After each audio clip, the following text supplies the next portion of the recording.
I've cool. Um, just real quick, I had a quick line of inquiry inside of the off-topic channel that I was following up on real quick before we got started. But here we are. We're all started here on the morning power up call. Today, I want to talk about something pretty simple. It's going to be a quick and easy call. I want to talk about false dichotomies and false narratives. You see, the world I have found is full of these ideas that people put into your mind to limit your ability to think clearly. There's a lot of them. There's a lot of them that are slightly appealing. I talked about different eddies that exist inside of the world. I talk about this really weird when you blow it up. That's fine. There are different like eddies that exist in the world. Like let's say you're moving forward as a man towards the greatest possible version of yourself, the most competitive version of yourself. And there are these little tiny distractions, these little things that are just 1 degree off at the beginning, and then end up trapping you and your life energy in a big spiral of nothingness. Like we've talked about this before. Today, I want to bring up a specific one that is technically a version of that. It's a narrative that has been sold to you, especially as young men, that is a major limiting narrative. It's a majorly limiting belief, and especially when it comes to the aspect of interpersonal relationships and interpersonal communication, which is at the basis of what we do as copywriters. So let me pull this one up for you, and let's break this one down. This is from a student's actual question that he asked me last night, this morning, at some point. I was up answering questions they asked Professor Andrew channel, and he dropped this one for us, Mr. WZ.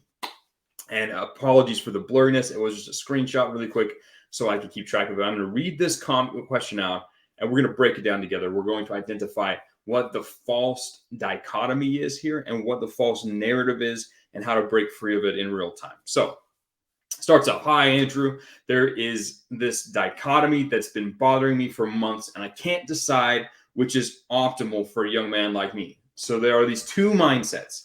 Either I should be cold and testosterone driven for something that I want to achieve while neglecting all good things, telling myself I don't deserve them yet, pushing myself to my limits by focusing on one thing alone and ignoring all other things like Maslow's hierarchy of needs, which is essential for growth.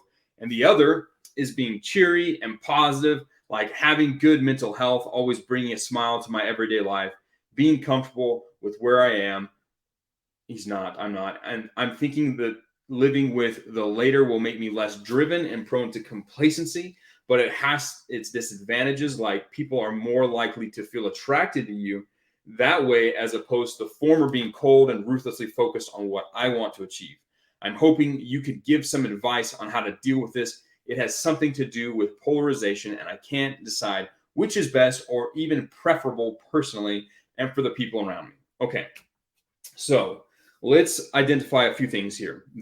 He says a dichotomy. For those of you who don't know what the word dichotomy means, it means like two opposing ideas, two mutually exclusive ideas, and you're not sure which one is good. That's roughly what it means. I just kind of pulled that definition out of my mind. That's how I understand the word dichotomy. It might be only 90% accurate compared to the dictionary definition, but that's essentially what a dichotomy is.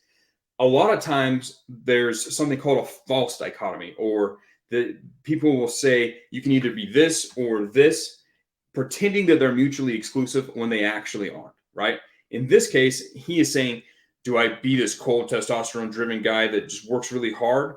Or do I be this happy guy over here that is just a positive, warm light and smiles and gets along well with people? Which do I be? Right? Like, this guy doesn't do anything fun. This guy does everything fun. He's looking at the two extremes and pretending like he has to be one of them at all times. Either one, he has to pick one and be that for the rest of his life, forever, and in all cases, right?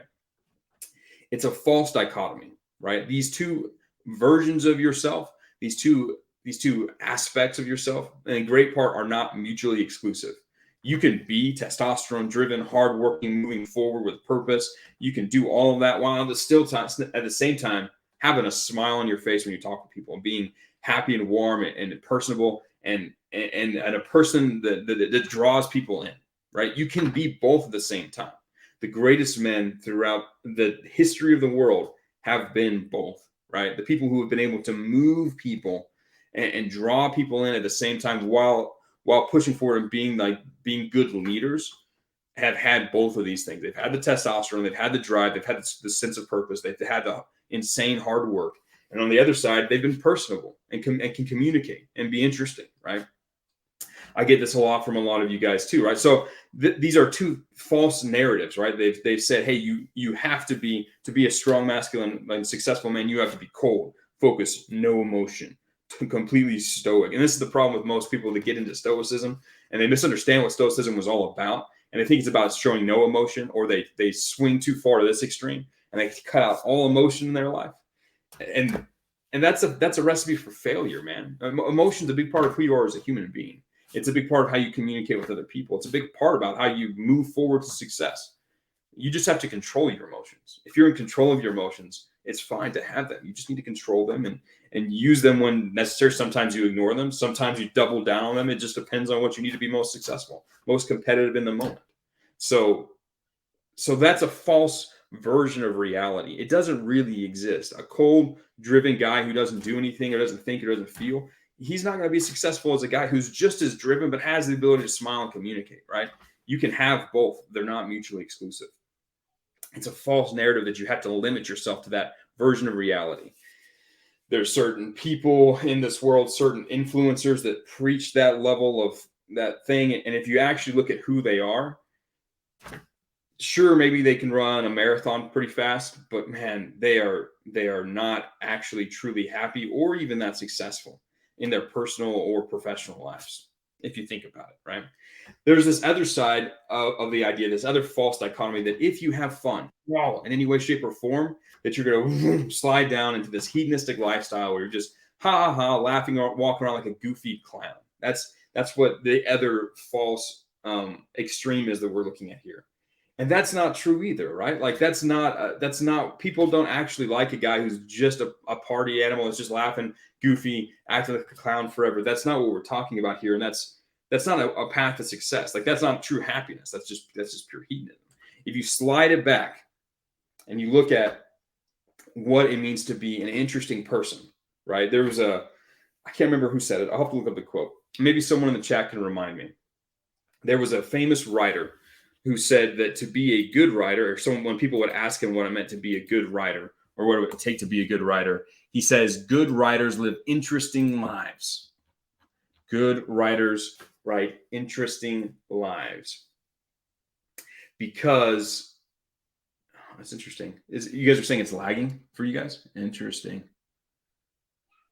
This is odd. This is the first time I've seen a lag. This is the first time I've seen a lag on Rumble for you guys. All right, let's dive back into it. So nothing I can do about it now at this point. So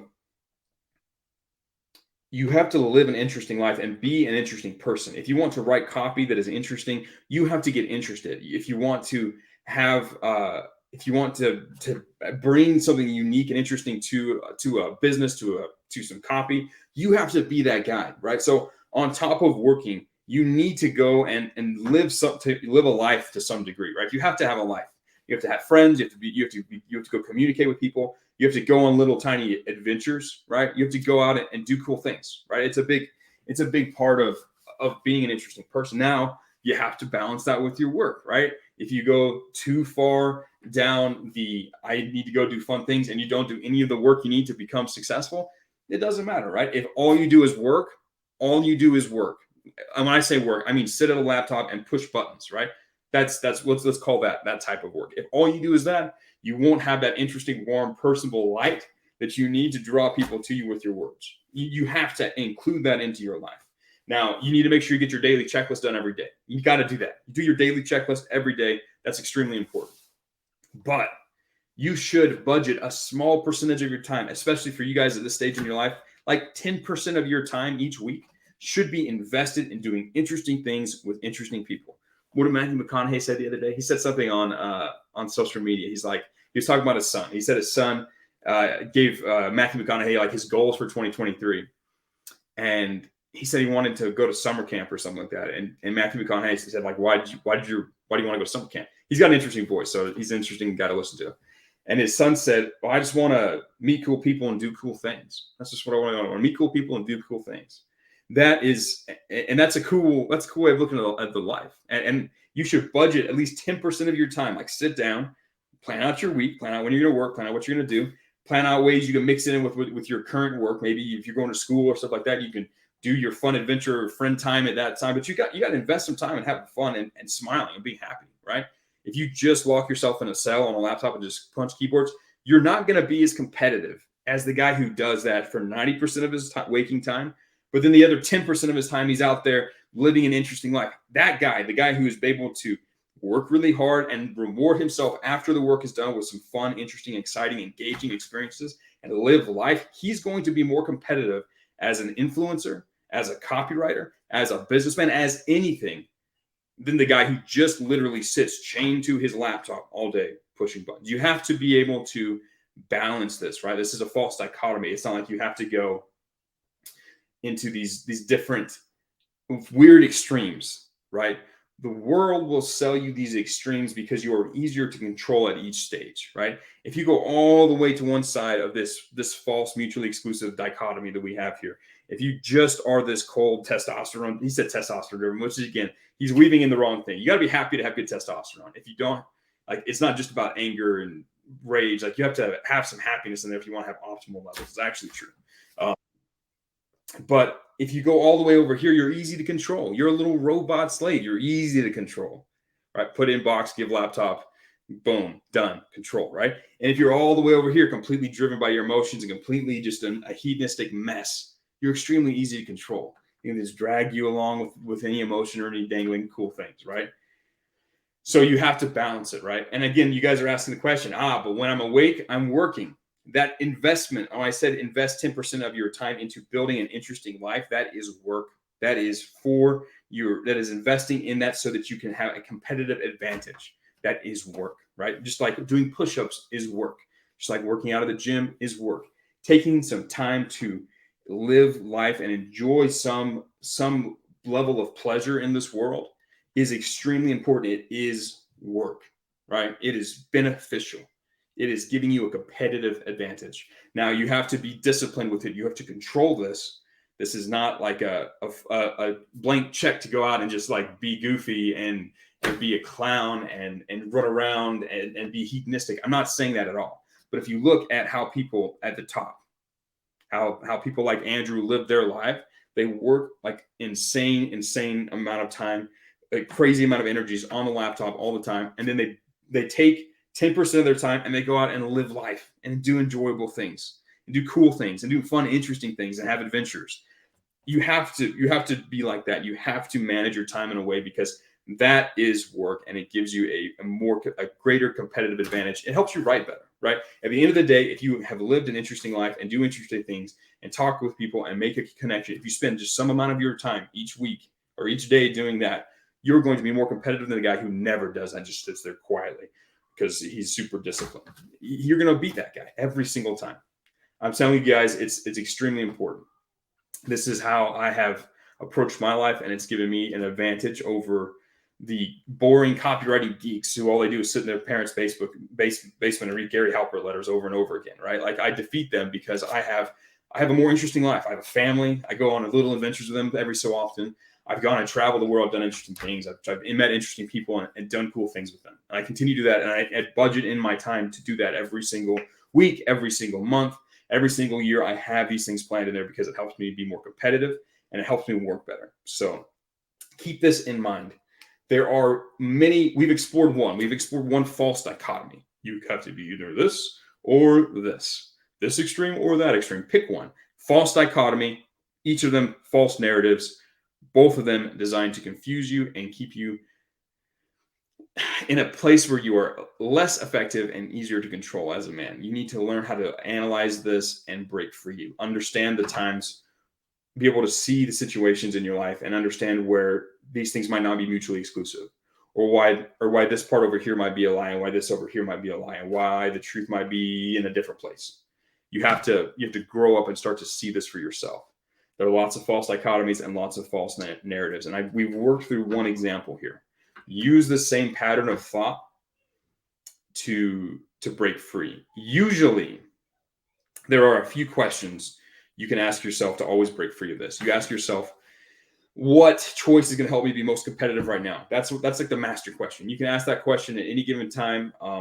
and that will point you in the right direction every single time if you're able to ask that honestly with your eyes open.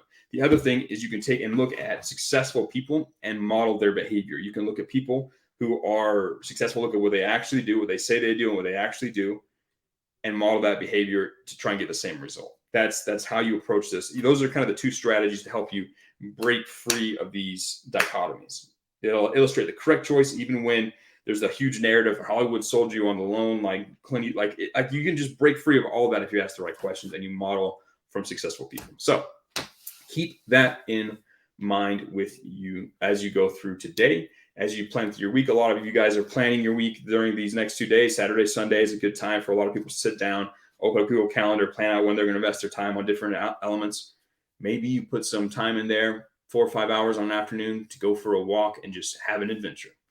I'm telling you, if you can balance that into your insane work schedule, you're going to be way more successful than the guy who tries to just be chained to a laptop 24/7. Again, be intelligent about how you manage your time. Become the guy who has the greatest ability to influence others and be successful and win. And a big part of that is breaking free of these false narratives. So I'm going to go ahead and end this. Hopefully it didn't lag too much for you guys and you are able to rewatch this. It's been a good call. I will talk to you guys again tomorrow.